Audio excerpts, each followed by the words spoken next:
The number one killer of vegans is heart disease. The number two killer of vegans is cancer. Mental health issues because of veganism. That's going to trigger a lot of people. Well, there is a number of studies that show a very strong relationship, particularly things like depression. Veganism and depression runs very closely. Now, we don't know if it's veganism causing the depression or people that have mental health disorders choosing veganism. There's probably a little of both. The food companies know how to addict people. They study this. They actually have scientists. It's like if you had a heroin addict and they were studying how to make the best heroin that was the most addictive and putting it out there in the population. That's what they're doing with the food. They create this processed food that doesn't satiate us, that's got the cool packaging, it's got the great taste, the crunchiness, the this and the this. And then these things build habits.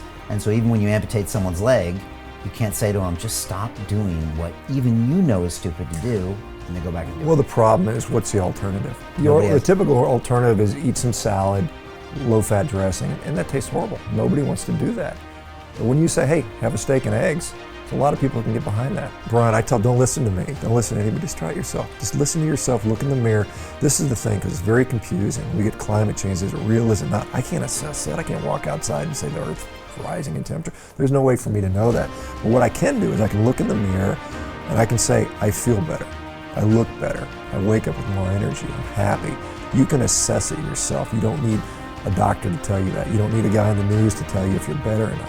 This is the one thing you have that no one can kind of hide from you. Don't listen to me, but try things.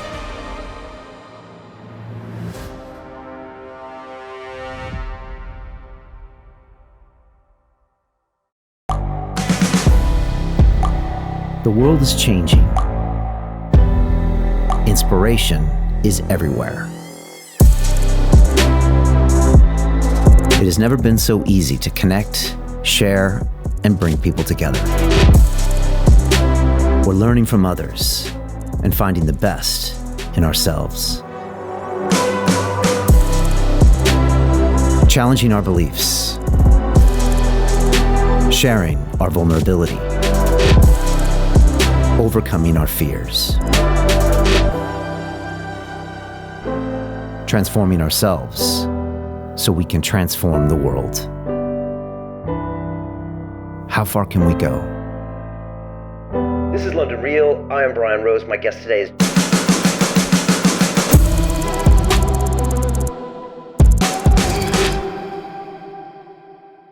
This is London Real. I am Brian Rose. My guest today is Dr. Shawn Baker, the best-selling author, international speaker, podcast host, world-class athlete, and former orthopedic surgeon. You are best known as the author of the Carnivore Diet, which popularized the health benefits of a zero-carb, high-protein, meat-only existence that has changed the lives of hundreds of thousands of people around the world, including Joe Rogan and Dr. Jordan Peterson. You have spent much of your life pushing your body to its limits as a record-breaking rower in national strongman competitions, powerlifting tournaments, and competitive rugby. You also served in the U.S. Air Force as an orthopedic trauma specialist in Afghanistan. You believe that animal protein is one of the most powerful tools that can help anyone reach and maintain a healthy body, and that by simplifying our diets, we can all achieve peak physical performance. Shawn, welcome back to London Real. Brian, pleasure to be back. Thank you. Great to have you here. Last time we did this in New York City in 2020 in January, before they were even using the word COVID. Right. It was crazy. We were in Chinatown, and then I came back to London, you went back home, and then the whole world has been a little crazy for the last 2.5 years, right? It has. It's been a fun, I'm saying that facetiously, fun 2 years for sure.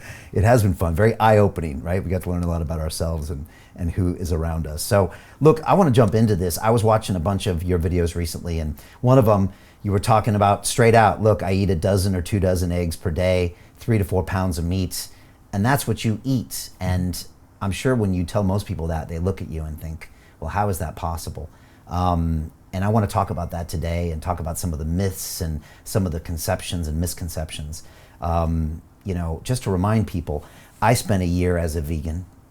I trained for an Ironman competition as a vegan, and I went through the whole thing. I got to be friends with some of the top vegans like John Joseph and Rich Roll. I also had Charles Poliquin come in here during that movie and call them all idiots. It was fascinating at the time, and may he rest in peace, by the way. It was great to have Charles here. And he's like the bad guy in the movie, but later as I went back to meat, I kind of understood what he was talking about. But I've been through that lifestyle. And towards the end of that year, I was just asking myself, am I staying vegan to be dogmatic? Because I have a tendency to do things until they're not worth doing anymore, like drinking and drugs. And I thought, wait a second. And I remember I had some sushi and some red meat a year later, and my body was like, yep, this is where we want to be. So I've been there. I'd love to get your experiences. Where do we start? What are most people's initial reaction when they hear about your lifestyle, your diet? Yeah, well, most people obviously think it's crazy, and I thought it was crazy when I heard about it, 6 years ago when I began this journey. And I think it's because we are so used to a Western culture. This meat-based diet is very common throughout the world. Different parts of the world. We can look at Nilotic African tribes. We can look at circumpolar tribes. We can look at Mongolians. Southern Brazil and Argentina with the gaucho population. So it depends on your perspective as to what's normal. In the United States, a meat-based diet is crazy. In Mongolia, that's Tuesday. It's just normal. Parts of the world. And so, I've had a lot of people now do this. Like you mentioned, tens upon tens of thousands of people. And so now we have more data points that are showing that there is something here, and we are seeing significant improvement. I think, we're seeing this big push towards plant-based. You can't not be aware of this, right? And so what we're ultimately going to see with that is a drive to more and more processed foods. And this is the problem. This is why we see people that go on a whole food plant-based diet. They do see some improvement in their health. The same thing we're happening when we go on a whole food animal-based diet. The same things start to happen. The difference is with a whole food animal-based diet, you don't have the issues with fragility, healing issues, the mental health issues that are often associated. We have several scientific studies that show that plant-based diets are associated with higher rates of mental health disorders, osteoporosis and fractures, poor healing, and then all kinds of different deficiency states, stunting in children. And so we don't have that on a meat-based diet. And so it's been very, very interesting to see. Harvard University has now done a study on the carnivore diet. We've got 2,000 people on the diet. Something like 92% of the diabetics came off their insulin completely. 100% of them came off all other injectable medications, and I think 84% came off all oral medications, which is, there's no other intervention for diabetes that works that powerfully. So we're seeing some really, really neat stuff. So you're saying there's a couple things going on here. If you go full carnivore, almost by definition, you're not eating those processed foods. Right. Whereas most Americans, whether they want to admit it or not, are eating lots of processed foods, right? Whether you're vegan, whether you think you're healthy, whether you're an athlete, you're probably putting a lot of nonsense in your body. Yeah, it's interesting because we're getting this push to, we see these Beyond Meat burgers, these Impossible burgers, these cricket burgers, they want to see bugs now. And basically what they do is they refine these foods and they process them so heavily, they turn them into powders. And you think about it, could we ever have eaten powders in the wild? If you and I went out hunting, foraging around and, out in the UK, we would not come into powder. We wouldn't have a way to turn things into powder.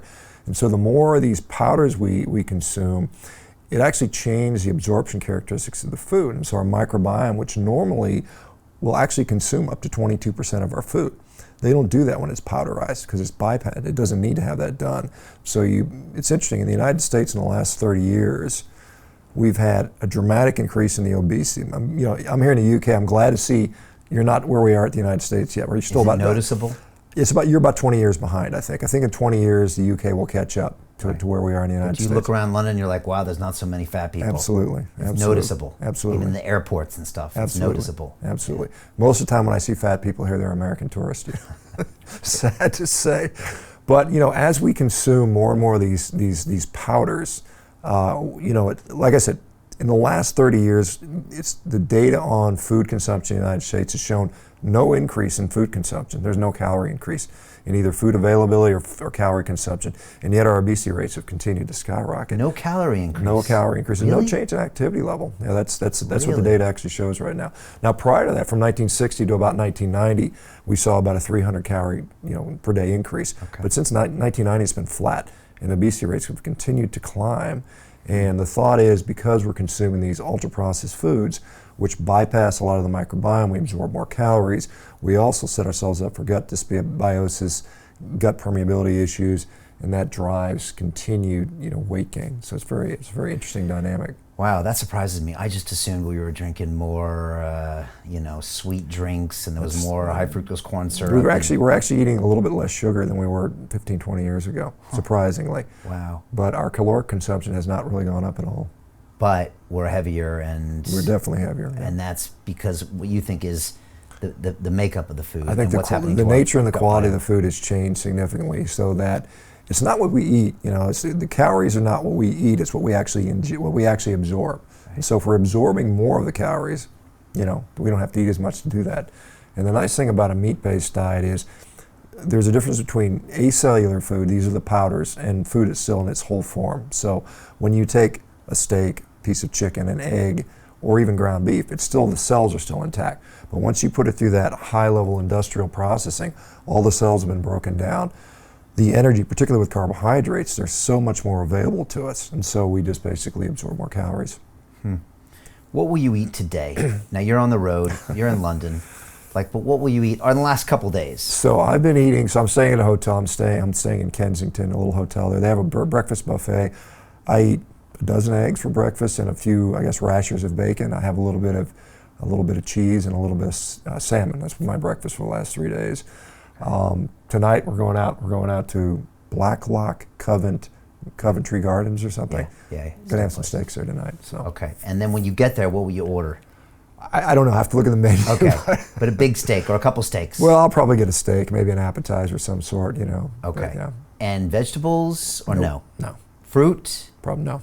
So it's protein only. Well, protein and fat. And fat. Fat's important, right? Okay. So that's with cheese and things like that. Right. Or the fat on the meat. Fat on the meat as well. Ribeye steak or something, yeah. And do you prefer red meat over anything else, or do you like to mix it up? I prefer red meat for sure. Okay. Yeah. So if your breakfast buffet had red meat, you would be I would eat a steak if it was there, but it's not. Yeah. But eggs are also important. Yeah. You just feel the need, or you feel better with them, or? Well, I actually feel better on straight meat, to be honest, but I'll include eggs because it's convenient. Okay. Yeah. And you've been doing this now for how long? 6 years. 6 years straight. Mm-hmm. And when you deviate from it, you feel it right away. Right, sure.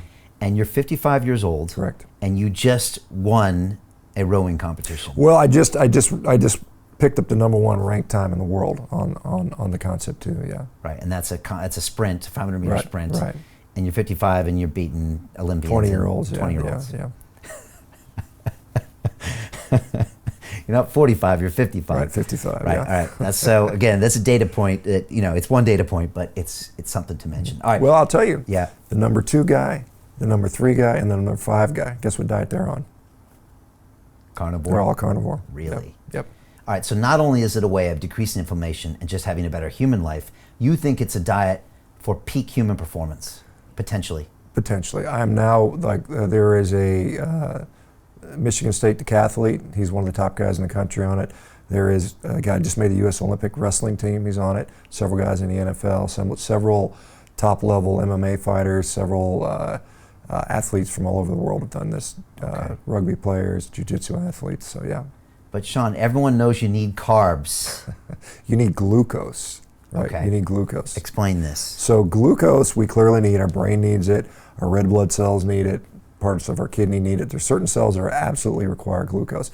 The nice thing is the body is designed so we can make plenty of glucose. We have no problem. My glucose is never zero. In fact, sometimes it's quite high, particularly during high-level sprinting and heavy, intense activity. So through something called gluconeogenesis, which is a conversion of amino acids or glycerol from triglycerides, from fat, we can turn that into glucose, all the glucose we need. And in fact, it gives you what you need, so your body makes exactly what you need instead of over-consuming, because that's what we often do when we eat carbohydrates. Carbohydrates, and I don't want to demonize carbohydrates. A lot of people do fine with carbohydrates. I don't think they're evil or anything like that. For some people, they just do better without them. I'm one of those people. And when it comes to certain health conditions, clearly there's a benefit from eliminating them or drastically reducing them. So I find that like my liver, through another process called glycogenolysis, so it breaks down the glycogen, your liver can increase that by 15-fold just with exercise, and I've had no problem. I've gone in there with relatively low blood glucose and pulled off a world-class performance, rowing. And so, all right, world-class athletes can have a meat-only diet and still perform. they have to change their diet around that, or as long as they have enough calories and the time in between? Well, it's, there's a transition period, so it may take several months, maybe up to 6 months for some to fully adapt to that. And then there is, certainly the issue of eating enough, because that's a challenge. A lot of people lose weight on this because it's hard. The problem with meat, the good problem is it's very satiating. The bad problem is very satiating. So if you're trying to maintain a lot of weight, you got to eat a lot, and sometimes that's hard to do. Yeah, you have to almost kind of force feed yourself sometimes, to keep that calorie amount coming right. up. Yeah, I know what that's like. When I went on the vegan diet, I found that I guess I had to eat more, but I was training for the Ironman as well. Mm-hmm. But yeah, the meat is a good thing because you're not eating those carbs, so it's a great way to lose weight. I think people have always known that, Atkins diets, things like that. But if you want to maintain and keep glucose levels, you have to educate your body that it has to consume more. Potentially, yeah. Particularly if you're an athlete, yes. Okay, all right. I went to Botswana on safari many years ago, and I remember going out there and I saw the lions and they would eat the gazelles, and I remember thinking to myself later, they didn't have a loaf of bread with that. They didn't have a salad, and clearly these animals have been living for hundreds of years without complex carbohydrates that were farmed and then baked. And I just remember having this realization that they seem to be doing okay, and they're eating meat and meat and meat. Do you look at this historic perspective sometimes, or at least when you're having debates or when you're considering this? Well, obviously they're different species, right? And so there's that caveat there. But if we look at, the entirety of evolution and all the animals that have ever existed on Earth, something around 80% of them have been carnivorous. That has been the default setting for animal survival. And to become adapted to consuming plants took a lot of specialization. And so we see these big ruminant, animals, these herbivores and other animals, they have this adaptation in their guts that humans, we have some capacity to do that. It's not, I think humans are omnivores. I've never said humans are strict carnivores. We are omnivorous. I think we favor carnivory. So it's something called a facultative carnivore, which means we do better with meat, but we have the capacity to do that. It's like a hybrid car. It can do electric and fuel, but it prefers the fuel. Right. So if we have to, we can go forage and hunt and gather, but we would prefer to eat meat. Well, if you watch any survival show, you know what happens, right? The ones that kill the big animal win. Right, and that's the concentrated, nutrient-dense calories that you talk a lot about as well. So 80% carnivorous when you look at all those species, and that tells you something. Well, it tells you that's the more efficient way to do it. You think about it, you and I are made up of animal cells, right? And what do those animal cells need for nutrition? Where would you find that? Well, you'd find it in other animal cells. It's very simplistic, but that's all it really needs to be. It's, we require certain things that are in our body, and where we get those, we get them from very similar places. Now you can use, I use the analogy, if you're trying to build a brick house, you're going to pick up bricks, right? You're not going to start with pieces of 2x4, right? So there is, the right tools for the job. You mentioned ruminant animals. When I was researching this, I had to go look up what that meant. What is a ruminant animal, and why is that kind of important, just for eating those types of animals? Well, a ruminant animal, the most common one we're going to be familiar with is a cow. So it has a 4-chambered stomach. One of them is a rumen. They've got other bosom and some of the other parts, and that's important in the way they have to break down food. So, for instance, a cow is eating 100 pounds of food a day. Probably more probably appropriate for what we're talking about. If we look at a gorilla, a lot of people talk about gorillas and how big and strong they are. And a gorilla's about 300 pounds, right? I'm 250 pounds, so slightly bigger than me. I eat 4 pounds of food a day. A gorilla has to eat 50 to 60 pounds of food a day because they're that inefficient. Not only do they do that, they have to recycle their food. They eat their own feces to recycle B12. And so if we're going on, saying eat like a gorilla, well, are you willing to eat 40 pounds of food and perhaps, recycle your food? So that's a difference there. Yeah, again, back to my trip in Africa, I got to ride these elephants around, and I did a safari, first in the Range Rovers and then on the elephant. First of all, elephant goes much slower, so you don't see as much stuff, but what you realize is an elephant eats all day. That's what it does, 16 hours a day. And when it's not getting a little bit of a coaxing from the rider, it literally is just pulling up, and it's got to constantly do that just to maintain the calories it needs. And it's massively inefficient. And it's actually quite shocking. And you see a lot of these animals, they spend most of their waking hours eating. Back to the point of a gorilla. A gorilla spends 80% of its waking hours chewing. 80% of your day is chewing. Right. Yeah. And these ruminant animals have this fascinating system through all their chambers of stomachs that basically take these vegetable matter that we would never want to eat or could eat and process it into this tasty meat. It's like a meat manufacturing. Well, they turn it into fat. Right. They turn it into short-chain fatty acids. So all the fiber they consume, that they ingest, they actually absorb fat out of that. So they're actually on a fat-based diet. So at the end of the day, we need fat, whether we get it from converting fiber into fat. We have some capacity to do that in our own guts, about 200 calories a day worth. That's where we hear about the benefits of fiber, because we get these short-chain fatty acids that we absorb as fat. So you can just eat the fat and get the same benefits. Okay. Do we need fiber in our diet? We've been told all of our lives we need fiber. We've been told so many nutritional anecdotes. Right. Maybe we'll get into them today. But fiber. Yeah, so fiber, that's a great question. So I haven't had essentially no fiber in 6 years. I'm not dead, right? Clearly, so it's not essential. It's conditionally beneficial. Now again, when we're talking about eating a diet that is mostly acellular, like we look at the standard American diet, it's a bunch of processed food. So when you add fiber to that, you slow down some of that digestion, you give the microbiome a chance to function like it's supposed to. You mitigate some of the glucose spikes with that. Fibers also produces satiety, right? So if you're eating these candy bars all day long, you're not going to get much satiety, but you put fiber in there, it slows things down, it has a volume effect. So there is clearly a benefit to fiber in the context of junk food diet, but when you put it in the context of an all-meat diet, it's completely unnecessary. Right. It's just not needed because it's a completely different game that you're playing. But if you're adding a junk diet, it can actually make you feel full and slow down a little bit. Right. Okay. My grandpa was a cattle rancher in Arizona, and I remember going to the feedlot as a kid, and I remember it smelled really bad because he had 20,000 head of cattle, and his job was to bring these cows for the last few months of their life, fatten them up, and send them for the kill. And we used to get a half a cow every year, and we drive it down to San Diego, and I grew up eating meat, and it was amazing. Then the whole cholesterol scare happened, I think in the 80s when I grew up, and my mom actually was feeding me non-fat milk, so I grew up on skim milk because fat was bad. And then there was eggs and cholesterol and this whole thing that was, 80s and 90s, and became this whole concept that now maybe we're starting to question. And I was just wondering, what do we know and not know about some of those factors? Well, first of all, dietary cholesterol doesn't seem to have an impact on serum cholesterol. Saturated fat does in some people, not everybody. So there's a lot of people going on a meat-based diet, they see no change in their cholesterol. Some of them do see a pretty significant rise. And so when we're measuring cholesterol, the problem is things like LDL cholesterol, the so-called bad LDL, is not particularly accurate. That's been shown to be kind of a weak marker. Now there's something called ApoB, which is a little bit more accurate. These are the actual particles which cholesterol is contained within. And when those go up, your risk goes up. However, that's assuming all things are equal. So all things considered, if your ApoB level goes up, your risk for heart disease has gone up.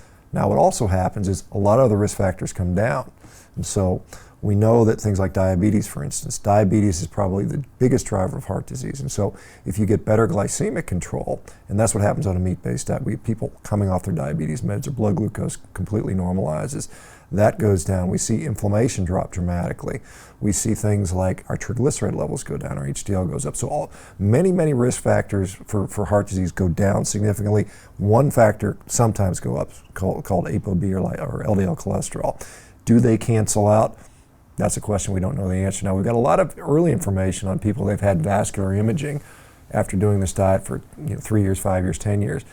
The vessels seem to be very clear. So, like for instance, mine, when I had my heart scan done, it was completely clear. My coronary artery calcium scan, complete zero after several years on the diet.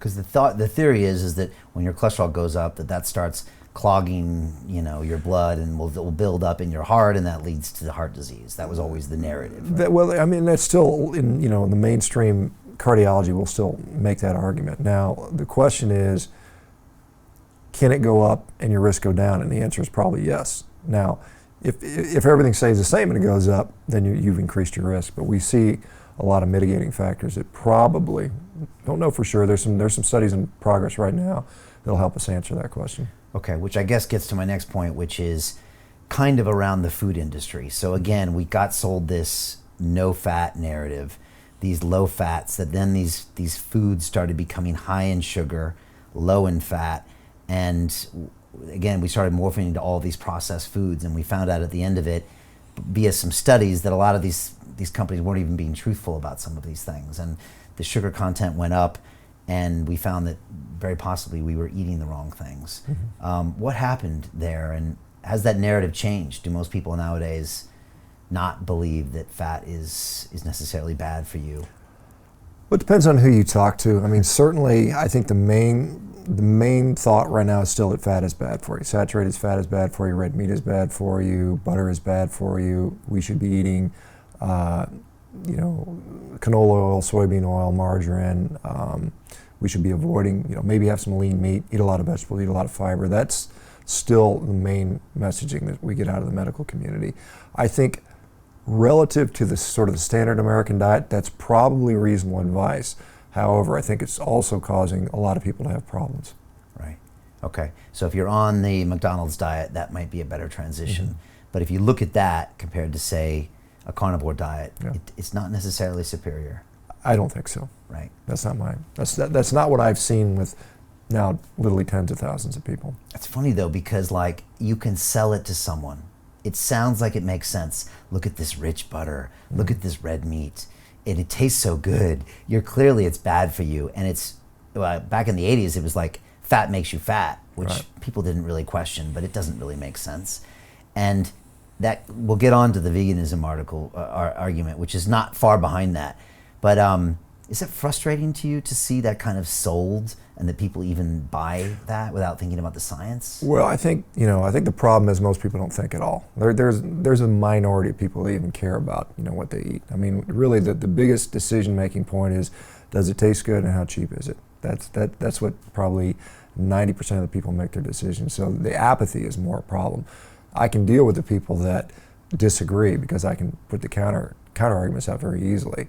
Because they're thinking about it. Right, they're at least thinking about it. But when you have most people that could care less, as an orthopedic surgeon, I've literally cut people's legs off and they refuse to change their diet. And it's clearly because of their diet and they still won't do it. And so we do have some issues very significant issues with addictions. The food companies know how to addict people. They study this. They actually have scientists. It's like if you had a heroin addict and they were studying how to make the best heroin that is the most addictive and putting it out there in the population. That's what they're doing with the food. And they know it, and you can just walk around and it's everywhere. Everyone's addicted to it. It's hard to stop because it's free, it's ubiquitous, and your grandmother gives it to you. So it's how do you stop that? Your grandmother gives it to you. What do you mean? Well, she's making you the goodie little cookies and cakes and all this stuff. You get a reward for being a good kid, right? Right. Yeah, and then the food company makes an even better version of that. Right. Because your grandma used to make stuff, at least it was 5 ingredients in her kitchen. Right, and it took her 2 hours or 3 hours in a food company. There was an interesting study on, I think it was millennials or Generation Z, they stopped eating much cereal. And you think, well, maybe they care about their health and they're not wanting to eat a lot of cereal. No, that's not why. Cereal took too much work because they had to wash a dish.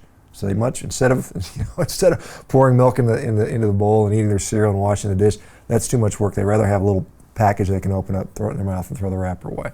That's how lazy we've gotten with regards to preparing our food. Right, we've gotten super lazy. And so we should be questioning the kind of foods we're eating. I remember I had somebody come over to my house a few years ago and they brought candy for my kids and they're like, here's some candy. And I was just like, what are you doing? They're like, oh, it's nice to give kids candy and buy them ice cream. I'm like, why don't you just punch them in the face? Like, seriously, that's what you're doing to them if you think about it that way. But I guess we've got this whole history of conditioning. Well, it's tough with a parent because you always you feel like I don't want my kid to live as like a monk or something like that. So there's always this, well, a little's never going to kill them. The problem is, it's their birthday every day. I mean, there's every day at school that's somebody's birthday or a pizza party or holiday. It just never ends. And so birthday cakes were meant to be eaten once a year. We eat it every day for breakfast now. Yeah, in the forms of our cereals. Right, sure. So just to finish up with the food industry, it's a bit like our mobile phone industries. They're some of the best at creating addictions, right? Mm-hmm. But they create this processed food that doesn't satiate us, that's got the cool packaging, it's got the great taste, the crunchiness, the this and the this, and it gets you addicted to, like I said, the look, the packaging, the feel, the marketing message, kind of like the Marlboro Man, but probably for food. Mm-hmm. And then people just, without thinking it subconsciously, they're saying, this makes me feel better, so I'm going to grab it. In a day where I'm stressed and my phone's beeping and there's some politician on the thing, that they just go for it, right? And they ended up, and then these things build habits. And so even when you amputate someone's leg, you can't say to them, just stop doing what even you know is stupid to do, and they go back and do it. Well, the problem is, what's the alternative? I mean, what's the typical alternative is eat some salad, low-fat dressing, and that tastes horrible. Nobody wants to do that. But when you say, hey, have a steak and eggs, so a lot of people can get behind that because it's viscerally and primally satisfying. You know when you're really, really hungry and you eat a nice steak, it's like, I'm actually nourished. Whereas you eat some of this, a cupcake, you eat it, it tastes good, but you don't get that profound sense of nourishment. So when you tell people to replace this junk food, which tastes really good, I mean, it tastes great, they do a good job of making that, with quote unquote healthy food, go eat some quinoa, go eat some kale salad, the compliance rate is almost none. Yeah, because they feel like it's a sacrifice, because Right, it is. right. Now, well, I want to talk about the access, but you mentioned how cheap it is. I mean, it's crazy. I mean, if you want to see what the long con is, you go look at how cheap junk food is in the supermarket. It's like, it looks like it's priced below cost. And I know some of this stuff is, because a McDonald's hamburger is technically priced below cost. Yeah. If you look at all the supplements, the damage to the this and the this and this, they say like a Big Mac should cost $8. You shouldn't be eating it anyways. But I mean, a lot of these things are priced to create an addiction. What does the drug dealer say on the corner? First one's free. Right? Is that what's happening? There's just super cheap foods that are easy. Yeah, I mean, if you live in poverty, you are automatically, going to have health issues, just because that's what you can afford. And that food is, very, very cheap. When you're a poor mom making decisions for the house, and you've got $100 to spend for the week, you get 3 bags of chips for $4. That's the decision you're going to make. And so, sugary cereal, sugary cereals, Coke, yeah. And then that's. Yeah, I mean, we look at, I think something like 60% of the calories we consume in the United States are a combination of sugar, refined grain, and some sort of oil. I mean, that's about 60% of our calories. It's amazing. Vegan. Some of it's vegan. Yeah, most of it's vegan, yeah. Most of it's vegan, right? Yeah, it can be, yeah. The bad vegan diet. So, all right, my next question is, but Shawn, not everybody can afford a steak like you're going to eat tonight. Not everybody can cook eggs. That's probably a worse argument. Yeah. But maybe people can't get the access to the food you're talking about. Well, I mean, outside of some countries, I think most Western countries, access to meat is still there. Still, now for the time being, and maybe that'll change as we get crazy about this stuff. But I mean, ground beef is perfectly fine. That's pretty inexpensive. I mean, you can go, I can tell you, U.S. prices, you can find ground beef still, even today with inflation, $3 or $4 a pound. A dozen eggs may cost you $4. And so you could eat for $7, $8 a day typically, which is, a cup of coffee at Starbucks, basically, something like that. So it is accessible, it's doable. You take into account all the garbage you're not eating, all the supplements that you have to take, all the pills you're taking, all the other things, all the time, all the prep time, all that stuff. It actually turns out to be about the same for most people. Okay. It's doable. You just got to go out of your way to do it, because you won't necessarily be able to buy it here and there. Although you can go buy meat in places as long as you're a little intentional. Yeah. Right? And these days there are sometimes more options for meat. Well, I mean, if you're talking about a grocery store, there's plenty. You can buy direct from a rancher, which I often do. You can, if you have the space for a freezer, you can get 300 pounds of meat for $4 or $5 a pound typically. Even grass finished. So. Do you care about your meat as far as it being organic or what they put in it, or are you just like, just give me the goddamn meat? Mostly the latter, but I'll put some caveats here. I like to enjoy what I eat, and I think certain meat tastes better than others. But I think it's important to realize that the data we have, the human data we have, comparing, say, grass-finished steak versus grain-finished steak, is not significantly different. There's no real. I've collected data on 12,000 people on this diet. Outcomes are no different depending on which type they use. Now, I will say, from an environmental impact standpoint, there are some very good and compelling arguments to consume meat that's been pastured a certain way. That is to say, high density grazing with rotational, frequent rotation and movement of the cattle. That has a very beneficial effect on the diversity of the land, soil carbon sequestration, and so it's a net positive. It's interesting. There's a professor, Alan Williams, who's calculated that if we can convert, again, in the United States, around 30% of our cattle ranches to rotationally grazed, high-dense grazed cattle. We can offset all of the carbon emissions in the United States, everything. That's energy, that's transportation, that's industry sector, just by moving those cows onto the land. So a more efficient use of that land. Yeah. Because you're touching on the argument that cattle ranching basically has high carbon emissions, right? That's what's being called out. That was in, what was the movie? Cowspiracy. They went big on that, right?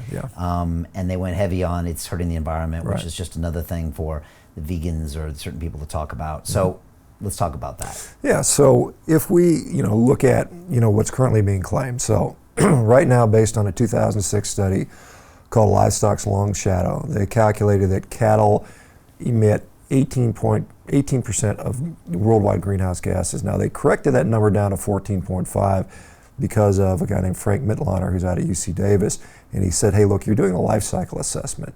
You're not measuring direct emissions, and so they correct that number down, but the true number is 5%. So 5% of worldwide emissions are coming from livestock in general, cattle making up about 60% of that. They didn't, and they said 14% comes from the transportation industry and 14% come from cows. The transportation industry, they didn't do life cycle emissions. They just looked at the tailpipe. So if they would compare tailpipe emissions from a car versus burps from a cow, it would be 14% for the car, 5% for the cows. But since they didn't do that, it's an apples to oranges comparison. Now the other thing that's important about that is the 14% is a worldwide global number. And so I live in the United States, you live in the UK. In the United States, cows are responsible for 2% of our greenhouse gas emissions because we have so much other emissions. Now if you're in Botswana, right, cows are producing a lot because there's nothing else there. There's nothing to compete with. So using worldwide numbers to dictate policy in the UK and the United States, this doesn't make sense. If every single person in the United States went vegan and we got rid of all the cows, we slaughtered all the cows and all the chickens and all the pigs and all the sheep and all the cats and dogs, the worldwide difference in greenhouse gas emissions would be less than 1%. That's every single American giving that up. So is it worth it? Clearly not. And what would the negative impacts be? Nutrient deficiencies for many people. You would have to consume more calories, so we would have to produce more calories. More monocropping, which is degradative to the land, so it's destroying the soil. So it's not a solution. Veganism, worldwide veganism, will never work. That's interesting. Yeah, it's funny you make that comparison study because it's like when you go to Starbucks in America and they take away your plastic straws and you're like, okay, well let's look at where most of the plastic pollution comes from Indonesia and all these Asian countries. And I think it was a congressman from Texas who's been on our show with the eye patch. I forgot his name. I think he had this argument with someone. Dan. I forget his name. But he had this argument with someone in Congress where he's like, "Do you think that'll make a difference?" Oh, I think it will. He's like, "Do you know that most of this pollution comes over here?" So just an American giving you a paper straw so you feel better about yourself that day doesn't actually make a net difference on the globe. And there's a lot of that duplicity going on in America. You just mentioned something else though. Global veganism is never going to be tenable. It's never going to be practical by any means. It can't take off in large scale anywhere. We need the animals for agriculture in general. Where the farming would collapse completely if you took the animals out of the equation. Because of fertilizer, they're all part of that whole ecosystem. Right. So it's not a possibility. It's not practical. And the vegans agree with this too? No, of course they don't. They have some different outlooks, obviously. So let's talk about veganism and just go into this. So again, and I've been there, and I think this gives me a good point of reference because I was not seduced, but I was invited for my vegan tryout. I did a year on it. I trained for the Ironman race, 90 days on my brand new vegan diet, and I was surprised I didn't have injuries because I thought they were coming, and I didn't have them. And I don't know what that was. Again, I was going more whole food, all that stuff, but I trained well. I had to eat more, is one thing I remembered. I had to eat more because it probably wasn't as nutrient dense, maybe. And I made it through. And I also got seduced by the cult of veganism, let's just say it. So again, I'm doing the right thing for the planet. I'm not hurting the animals. I'm all those things that they kind of throw at you. And The crazy thing is, Shawn, is that you end up really believing it, and like the food tastes better, and you end up hating consciously or subconsciously on anybody who's killing animals. Right, sure. And I felt myself do it, and I was just like, wow, look at you, and getting disgusted by like fish and thinking about the life cycle and all the cruel things purportedly being done to these animals in these different ways, shapes, or form, and it really gets into your head. Yeah. And again, I experienced it for a while, and then I came back. I have a lot of friends that have come on the show over the years. Timothy Sheaf was one of them, who was the vegan prince. He was the worst vegan. He used to call me out and be terrible to me. He used to bring fruit over to the thing and call me out, and then later he confided in me at one of my movie premieres, and he's just like, Brian, I started drinking milk and I feel amazing. And I was like, bro, you're the vegan prince. And then he finally came out and talked about it. So and again, when I stopped eating plant-based food at the end of that year, my vegan friends don't talk to me anymore because I got thrown out. Well, you were never a vegan. I mean, you were never really a vegan if you leave. So that's the recurrent So theme. address some of these issues because these are real, and these get sold to you. You watch a movie on Netflix. By the way, they're all on Netflix, and they give you some narrative that you buy into, and we're supposed to be rational humans, but we're not. Then we get into this cult. There's tons of these arguments that we're being cruel, we're saving the planet. But like at the end of the day, none of them really have that much weight. But people buy into it. Yeah, I mean, they make some very compelling emotional arguments. And I think this... Game Changers was the movie, right? Which Sure. is pretty a bullshit movie. But. Well, I mean, if you follow all the athletes in Game Changers, almost every one of them quit and got injured, within a few years of that And movie. they were never high-level athletes anyway. Well, some of them were okay, but I mean, there were some Olympians in there, to be fair, but most of them, the Olympic lifter hurt his elbow immediately after his worst performance of his career in the Olympics. Even though he went to the Olympics, he'd already set that base up as a meat eater 2 Olympics prior, and then went vegan, still made the Olympic team, but saw a dramatic decrease in his performance. But I think the ethical argument, I'm going to eat a guiltless salad because no animal death occurred. That is a big fallacy, because when you look at the way all food is raised, animals are killed. Now people say, well, it's incidental because the crop machine ran over the harvester and most of them run away. That's a part of where the death is coming from. But you think about it, almost all these crops are sprayed with pesticides. They're sprayed with rodenticides. They're sprayed with insecticides. So those things are done intentionally. I mean, a pesticide, the name tells you what it's going to do, like homicide. Pesticide, we're killing pests. We know we're doing it. They do it intentionally.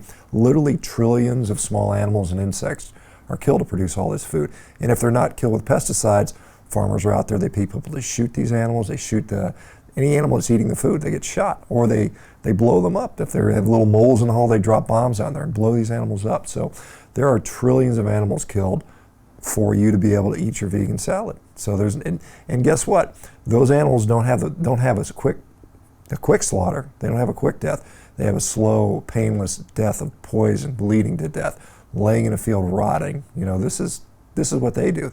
That's the suffering you don't see, that there's not a movie about. I can hear the vegan tears right now. Yeah, sure. All right, so you want to be clear that there is animal death even in producing plant-based foods. Right, and the counter to that, vegans will say, well, cows eat a lot of the grain, right? And they sort of say but the actuality, the numbers are, and these are very clear numbers from the FAO, livestock consumes about 1/3 of our grain production, right? That's not all crops. I mean, cows aren't consuming carrots and potatoes and tomatoes and watermelons and mangoes. They're not eating that. They might eat some of the scraps, but I mean, most of the crops on Earth are consumed by humans, either in the form of food or things like biofuels. Like a lot of the soybean oils are turned into biofuels. In fact, all the soybeans, and so most of the soybean meal goes to China to feed their pigs. China's not going vegan anytime soon, just for the record. But 100% of those soybeans are turned into oil, which is all 100% human consumption. So it's not like, this argument that if we stop feeding cows, grain, that all these humans would have all this food. Most of what they eat, most of what the cows eat is inedible to humans. If you go to a livestock feeding area and pick up what they're eating, there's no way you'd eat that. It's not fit for human consumption. Okay. So they're not eating food that people would be eating. They're eating food that only those animals would be eating. Only about 10% of what they eat, humans could conceivably eat. So it's a very small percentage. What about the other, we're going through the vegan lists of arguments. So environment, I don't like harming animals. Right. So if you don't like harming animals, you just have to stop living. There's nothing going to get around that. And just, like I said. To continue watching the rest of the episode for free, visit our website londonreal.tv or click the link in the description below.